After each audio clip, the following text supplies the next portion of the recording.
sedikit orang bisa menjadi contoh. Ngasih contoh mah gampang, jadi contoh susah. Karena beliau manusia. Laqad ja'akum rasulun min anfusikum. Kalau kambing disuruh nyontoh ayam, yang nyuruh nyontoh kagak punya pikiran, ya kagak level. Kambing mah nyontohnya kambing, kebo nyontohnya orang, nyontohnya orang. Makanya nabi kita orang, bukan malaikat, bukan jin, bukan dewa, manusia. Kalau manusia disuruh nyontoh manusia, itu perintah masuk akal, predispositionnya sama. Kalau disuruh nyontoh malaikat mah ribet kan. Malaikat bagaimana nyontohnya, dia mah tidur kagak, makan kagak, sama duit budak, sama perempuan kagak open, lah susah nyontohnya. Ya, Superman tuh biar hebat nggak bisa dicontoh Superman, bagaimana terbangnya? Lagian pakai celana dalam di luar, Bang.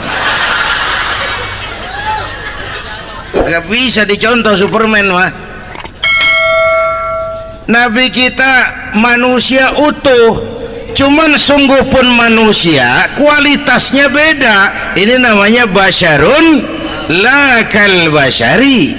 Manusia memang, tapi jangan samain, bobot bibitnya beda. Contoh, kita nih manusia, kita tidur. Nabi kita manusia, beliau tidur. Tidur Nabi, tidur mata doang, hatinya nggak pernah tidur. Tuh bedanya sama kita tuh. Tidur kita keblek, asal tidur habis-habisan. Lagi, kita manusia, kita keringetan. Nabi kita manusia, keringetan. Keringet Nabi harum wangi, bau minyak kasturi, zaman belum ada parfum. Keringet kita udah rasain aja masing-masing dah, jangan pakai dikebet udah.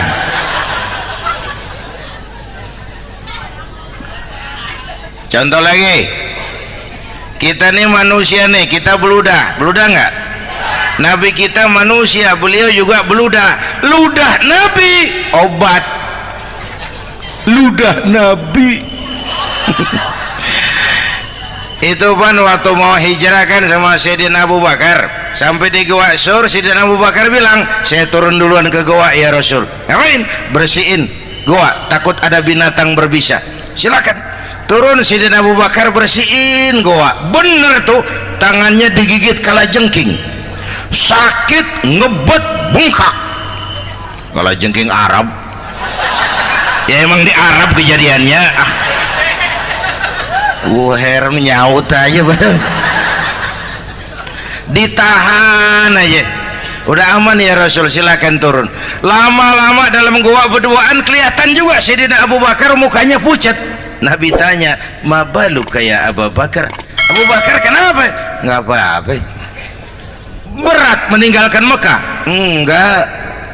Malas hijrah ke Madinah? Enggak.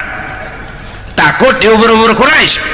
Orang kata enggak, itu mah enggak. Lah kenapa muka kamu pucat? Tangan digigit kalajengking. Ngapa nggak ngomong dari tadi? Saya nggak mau nyusahin Tuhan ya Rasul, biar saya tahan, asal jangan nyusahin Tuhan. Jangan begitu kau. Sini tanganmu, diambil sama baginda Nabi. Bismillahirrahmanirrahim. Cuh, diludahin, ringkes, sembuh saat itu juga. Ludah Nabi. Pengen tahu kita yang ludahin, bengkak campur koreng.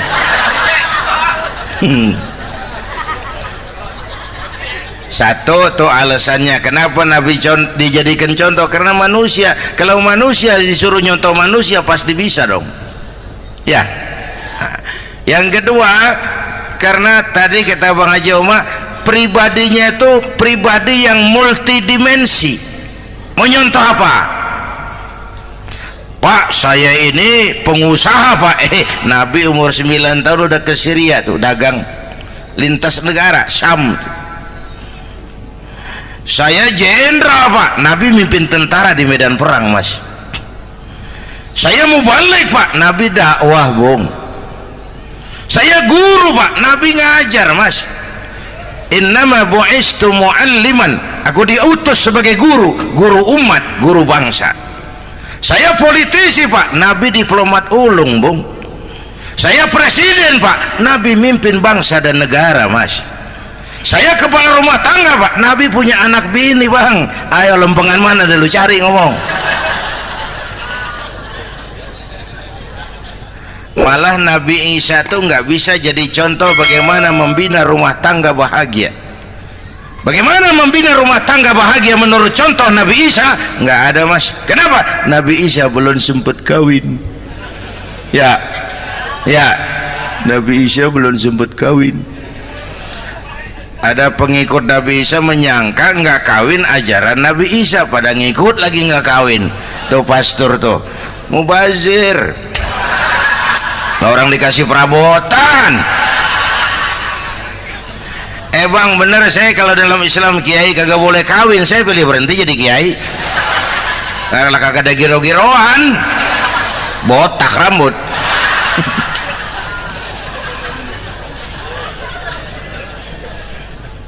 Makanya Bang Haji Umar cerita poligami saya girang banget tadi. Bukan yang ngomong ahlinya soalnya.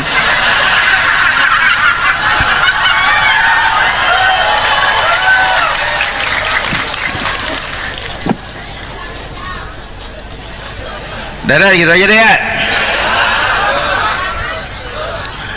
Nah, kata Imam Busair ini yang dahsyat. Ka'annahu wa huwa fardun fi jalalatihi fi askarin hina talqahu wa fi hasham. Sepertinya kehebatan Rasulullah itu sama, baik sendiri maupun di tengah tentara. Artinya begini, orang hebat banyak, tapi yang hebat di mana-mana susah nyarinya.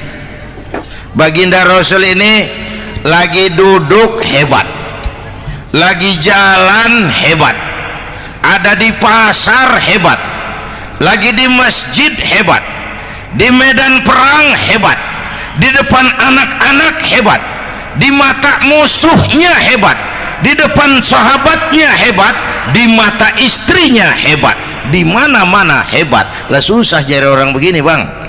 Ya, kita mah hebat juga setempat. Di kantor hebat, sekantor orang diomelin. Di kantor, pulang ke rumah dikeplak sama bininya diem aja. Ini di depan bininya dia kagak hebat dia mah.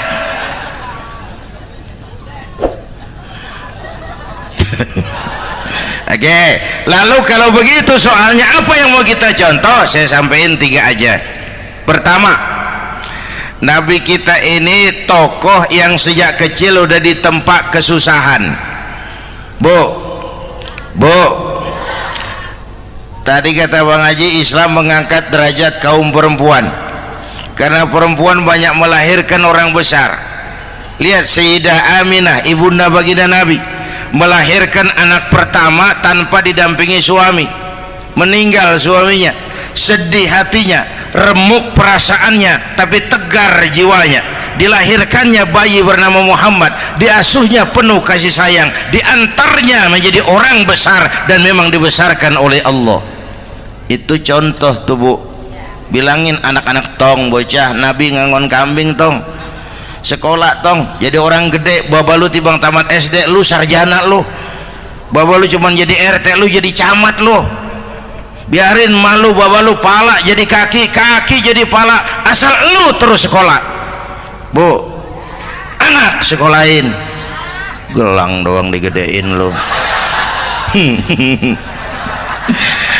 Nih kan kita Betawi nih pendidikan ngentengin banget kotan. Udah dong, jangan tinggi-tinggi sekolah udah. Ngapa mak? Baba lu kagak sekolah hidup noh. Hidup dong, pun jamu monyet juga hidup. Bu, anak sekolahin.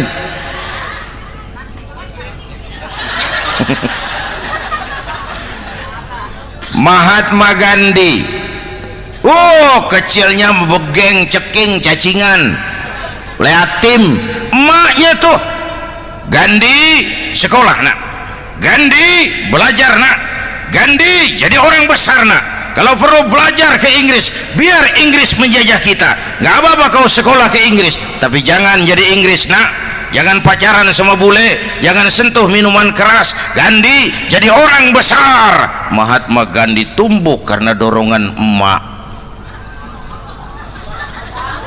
Mak udah yatim. James Watt, Kang Bandrek, emaknya tuh yang dorong tuh jadi orang besar. Belum lagi perempuan yang jadi besar. Di Indonesia ada Kartini, di Jawa Tengah ada Dewi Sartika, di Jawa Barat Dewi Sartika, di Bengkulu ada Fatmawati Soekarno sang penjahit bendera merah putih, di Aceh muncul Laksamana Malahayati, disusul kemudian oleh Cut Nyadin, baru kemudian muncul Cut Koko, Cut Meme, Cut, ya udah tak cut lain dah.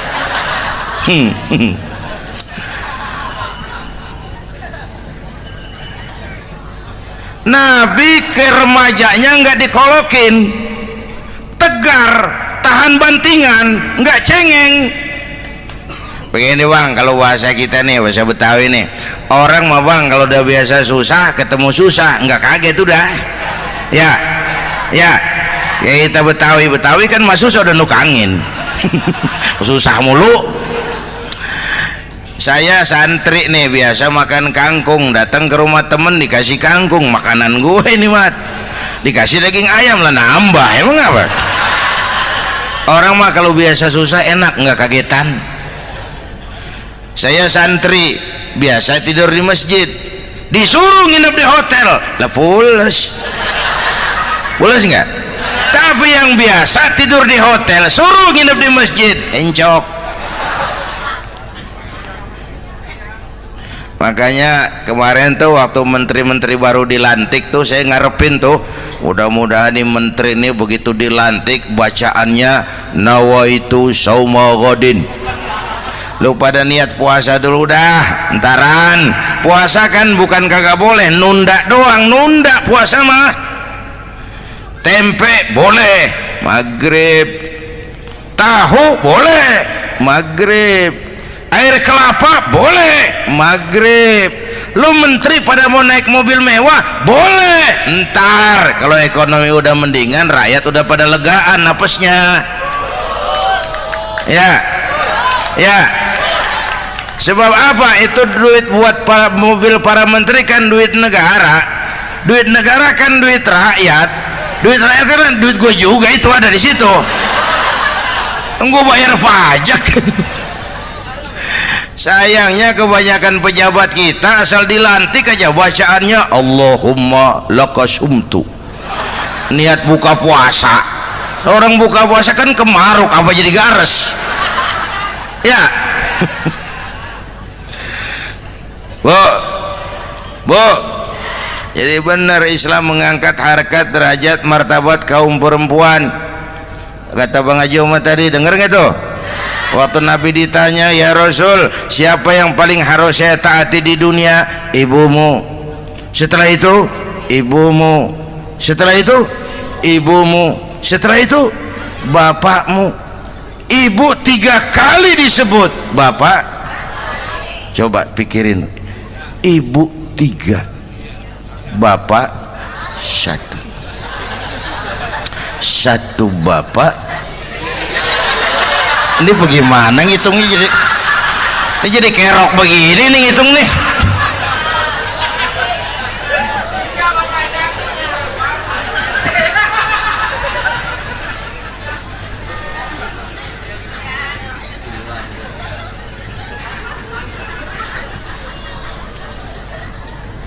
Jangan takut ngadepin susah, hidup nih keras, kerja keras, perseringat banting tulang ya bu.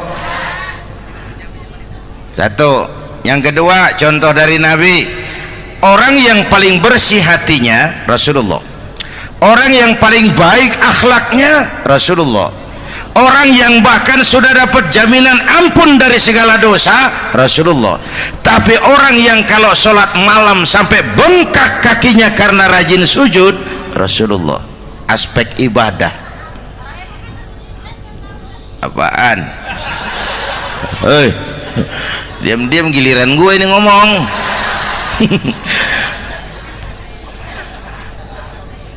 Lo ngomong lagi, udah gue pulang. Canda neng. Udah gantian ya. Ya. Apaan urusan? Orang yang dosanya udah dapat jaminan ampun, kalau sholat malam bengkak kakinya karena rajin sujud. Saya tahu di sini juga banyak yang kakinya bengkak. Semurat. Oke. Kira-kira 3 minggu yang lalu saya menghadiri haul akbar Syekh Maulana Malik Ibrahim di Gresik, haul ke-609. Dari situ saya ke Surabaya ikut zikir sama keluarga besar Tarbiyatul Qulub. Waktu zikir saya terkejut, ada kalimat yang dibaca ratusan kali menyentak perasaan saya. Kalimatnya sederhana, kita hafalah, yaitu kalimat ana Abdullah. Dibaca ratusan kali, ana Abdullah, ana Abdullah, ana Abdullah, ana Abdullah. Buat saya itu menyentak karena memperteguh komitmen, saya hamba Allah, saya hamba Allah. Itu mah Pak Zainuddin kan biasa, itu mah kita semua juga hamba Allah. Betul.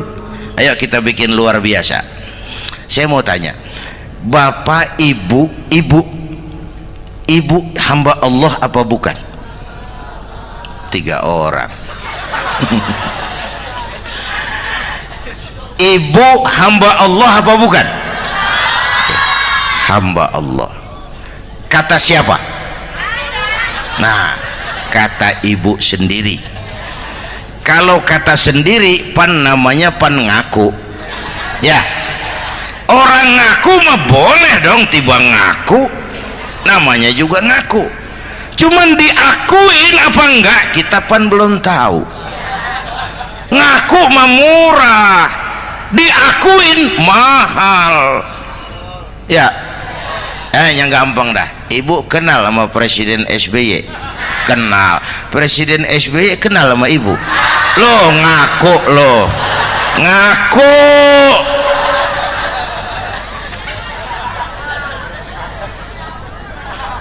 Saya hamba Allah, kata saya. Berapa banyak orang mulutnya hamba Allah, perbuatannya menyatakan dia hamba dunia, hamba harta, hamba jabatan, hamba setan, budak nafsu. Nggak sesuai ucapan sama perbuatan. Yuk jadi hamba Allah yang beneran. Jangan separuh-separuh. Kita mapan asal sakit mah hamba Allah. Ya Allah, ya Allah, lagi sakit. Sehat ya dikit, keder, nyari masjid nggak ketemu.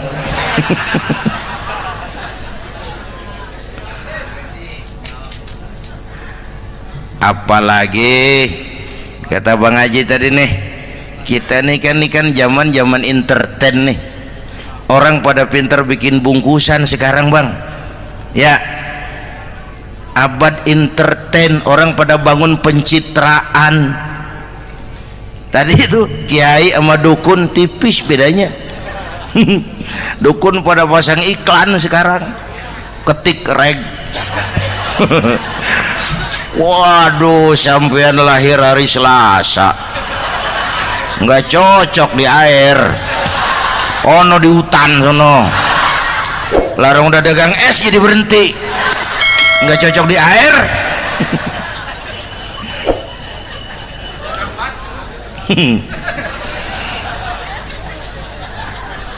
Bu, nih zaman nih siapa pakai apa, siapa mau jadi apa kagak urus nih. Bapak Ibu hadirin yang saya hormati, dan masyarakat kita ini kayak daun kering. tahu daun kering gampang dikumpulin susah diikat, berisik gampang dibakar. Tuh daun kering. Penyakitnya kutil, kurang teliti, cepat heran gampang kagum, cepat heran gampang kagum. Dulu ada tuh satu hari tabrakan di jalan kenceng, buah, korban jatuh belepotan darah, dikerubungin orang banyak. Datang wartawan mengambil gambar dari dekat, susah, orang banyak bener ngerubung. Cari akal nih wartawan, tolong saya dikasih jalan ke dekat korban. Orang nengok semua, saudara siapa? Saya bapaknya korban, katanya. Dia ngaku bapaknya korban. Ya orang minggir semua, minggir, ini ada bapaknya korban. Orang minggir semua, dia maju ke depan korban. Sampai di depan korban pucat mukanya tuh wartawan. Kenapa? Yang ketabrak anak monyet, Pak. Dia udah kedongan ngaku bapaknya korban.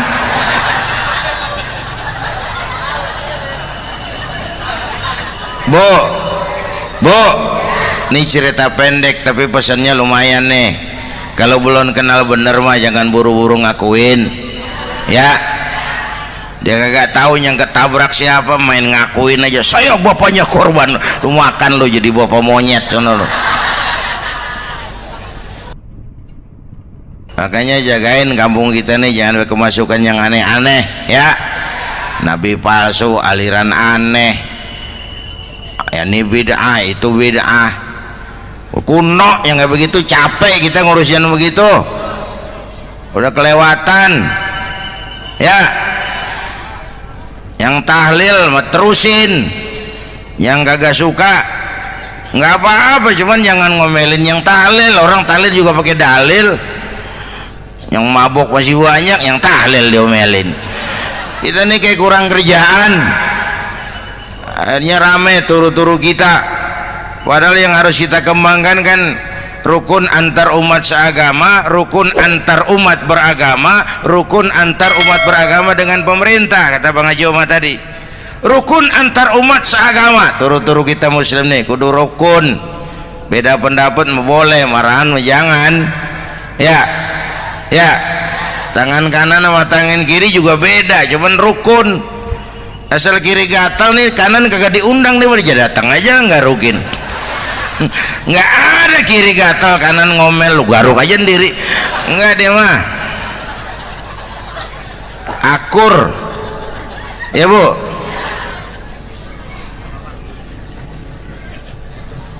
Yang kedua rukun antar umat beragama. Islam ini rahmatan lil. Yang ketiga rukun antar umat beragama dengan pemerintah. Ini mah kita kan bermasyarakat sama juga sembahyang berjamaah, ada imam ada makmum, ya. Nih rakyat kalau jadi pemilih yang pintar ke depan, mau memilih wali kota kayak gubernur kayak presiden kayak. Sebab apa? Sholat berjamaah kan siapa makmum kagak penting Bang. Makmum mah siapa aja boleh, ya. Tiba ngikutin dia mah. Ngaji dia mah gimana kayak nggak ada bab pemilihan makmum, nggak usah. Makmum mah kagak usah dipilih, siapa aja boleh, ya Bang. Tuh orang budak Bang, boleh jadi makmum. Bacanya kagak fasih, boleh jadi makmum. Ketinggalan satu rakaat, boleh jadi makmum. Tapi nggak tiap orang boleh jadi imam. Siapa yang dipilih jadi imam? Pertama a'lamuhum, kata Nabi. Orang yang paling alim di kampungmu siapa? Angkat jadi imam. Yang paling alim, bukan yang paling tua. Tua juga kalau kejemur kisut. Dulu tuh Nabi Adam waktu diangkat jadi khalifah kan bekalnya apa? Wa 'allama Adam al-asma'a kullaha. Al-asma' ay al-ulumul katsirah. Dulu zaman Fir'aun perang sihir sama Musa, sekarang perang visi dan misi. Punya ilmu, Bu, ngerti urusan dari tetek sampai bengeknya. Kalau ngikutin imam yang alim pan enak, bisa dipertanggungjawabkan. Hati-hati milih pemimpin, maksudnya Bu, jangan terjebak oleh penampilan. Emas pasti kuning, Benar? Apa semua yang kuning pasti emas? Udah paham dulu.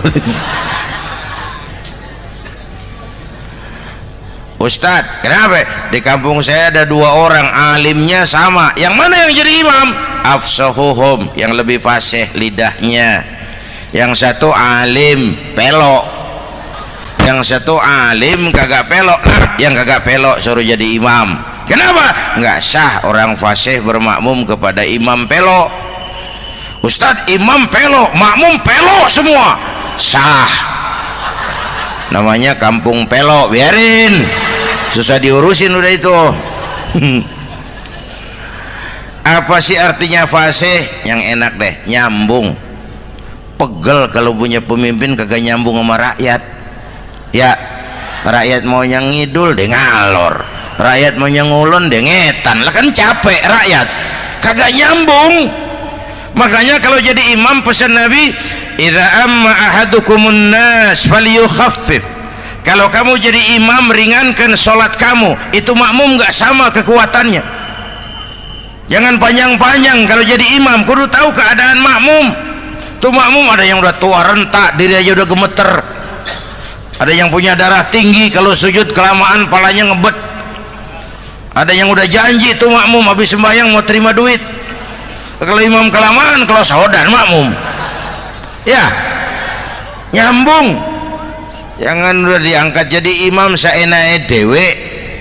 Salat isya berjamaah, rakaat pertama selesai Fatihah Yasin. Makmum ikut mengikut, cuman bari ngancem. Besok gua tawiatin balik lagi udah. Kagak nyambung. Kalau nggak nyambung tuh capek, Bu. Jangan tersenyum kepada orang buta, jangan berbisik kepada orang tuli. Kagak nyambung. Orang buta diajak senyum, bagus sih maksudnya, cuman kan rada mubazir. Orang kagak paham. Cari pemimpin yang nyambung. Kalau memang masyarakatnya suka tahlil, cari pemimpin yang suka tahlil. Rakyatnya suka maulid, cari pemimpin yang suka maulid, supaya nyambung, kagak pegel kita.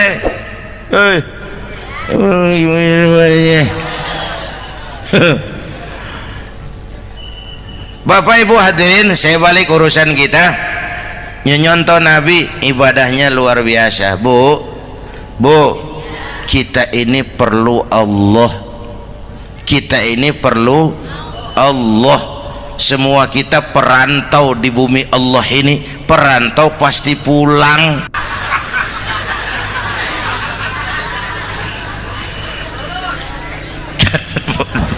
Bolot, bodoh kalau ada perantau. Dia sadar dia perantau tapi nggak pernah mikirin pulang. Lebih bodoh lagi mikirin pulang tapi nggak nyiapin bekal. Kan tadi Bang Haji Omah udah bilang tuh, muda mati ya. Kadang-kadang engkongnya seger banget, cucunya mati ya.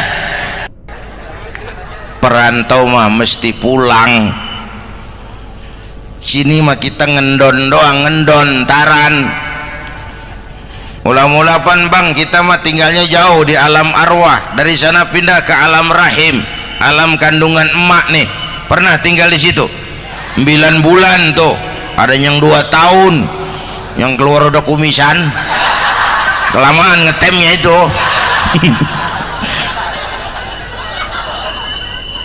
Dari sisi ini oh pantas ibumu, bapakmu, karena alam rahim, fisik dan psikis emak lebih capek dari kita bapak. Kita mah orang laki mah, kita mah pen investor gitu mah, nanam modal doang. Yang ngolah pabrik kan emak tuh ya mak. Pabrik. Anak-anakku remaja, pemuda yang hadir, Masya Allah, emakmu, emakku, emak kita semua nih, dari mulai ngidamin kita udah kita seksa nih emak nih. Dari mulai ngidamin kita udah kita seksa emak nih. Muntah nggak urus. Mending ada yang dikeluarin mah enak, lega. Ini kagak ada apa-apanya. Bener mak. Yang dipengenin yang kagak musim. Lah kan setengah mati lagi urusan. Tengah malam pengen megang pala kereta, lu jorok bener lu, gue heran.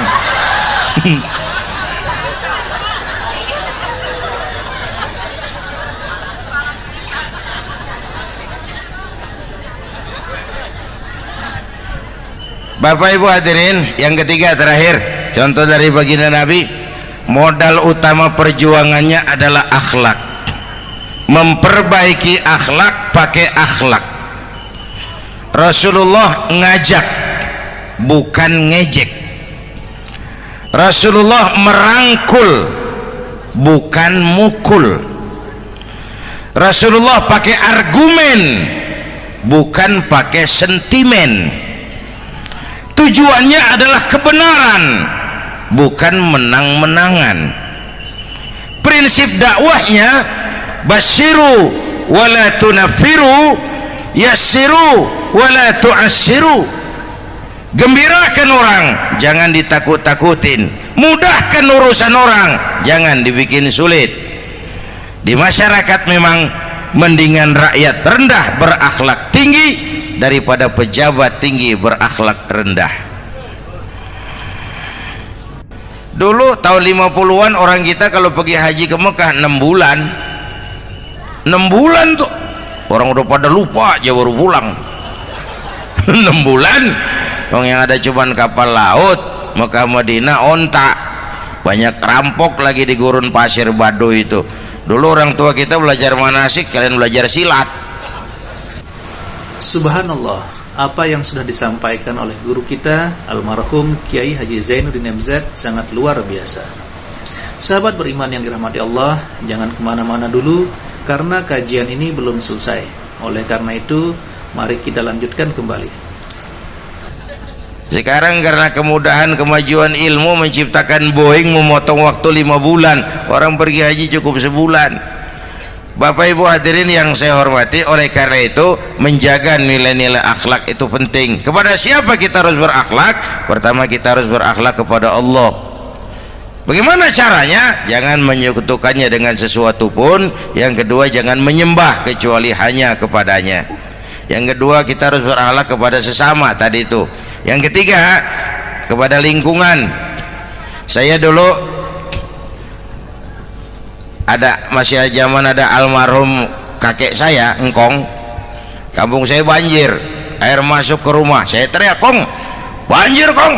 Engkong saya ketawa, "Biarin, bukan salah air." Habis, salah lo. Salah kita bagaimana Kong? Lah lo tempat air lo tempatin. Yang punya tempat datang ya kagak ngerti, ini tempat gua, ini di sini nggak pada lo, lah banjir. Engkong saya nggak makan bangku sekolahan, tapi wise Pak. Air kan bukan musuh, air kan temen kan kudu punya tempat. Lalu kagak punya tempat, pantas kemana dengan ayam, banjir. Ya, dulu saya remaja ngaji babul istinja, Kiai ngajar makruh buang air kecil di tanah berlubang. Saya tanya, kenapa makruh Kiai? Pertama, untuk alasan kesehatan. Siapa tahu di lubang yang kamu kencingi ada gas beracun. Kalau tidak Kiai, kalau tidak maka artinya melindungi binatang yang ada di dalam lubang. Siapa tahu di lubang yang kamu kencingin ada semut sedang rapat membahas laporan Susno 2Ji. Apa dosanya lalu mati dikencingin? Ini namanya rahmatan li semut. Saya mau bilang alam sekarang tidak seramah dulu karena kita juga nggak ramah sama alam. Bapak Ibu hadirin yang saya hormati, padahal watak Islam rahmatan lil alam. Alhamdulillah, demikianlah ceramah penuh hikmah, penuh makna yang sudah disampaikan oleh guru kita almarhum Kiai Haji Zainuddin MZ. Mari kita doakan guru kita, semoga beliau diampuni dosanya dan dilapangkan kuburnya.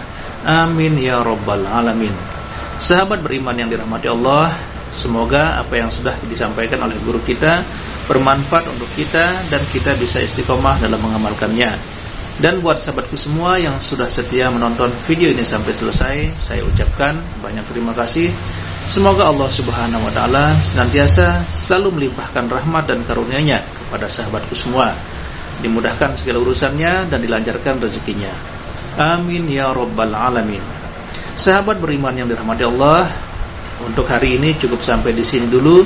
Sampai bertemu lagi di ceramah almarhum Kiai Haji Zainuddin MZ yang berikutnya. Wabillahi taufiq wal hidayah wa ridha wal inayah. Assalamualaikum warahmatullahi wabarakatuh. Assalamualaikum warahmatullahi wabarakatuh. Alhamdulillahirabbil alamin wassalatu wassalamu ala asyrafil anbiya'i wal mursalin sayyidina Muhammadin wa ala alihi wa sahbihi ajma'in. Amma ba'du. Sahabat beriman yang dirahmati Allah, pada kesempatan yang berbahagia ini saya mengajak kita semua untuk mendengarkan tausiah dari guru kita almarhum Kiai Haji Zainuddin MZ.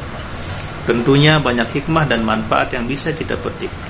Seperti apa isi tausiah dari beliau? Mari kita simak bersama. Saudara-saudara,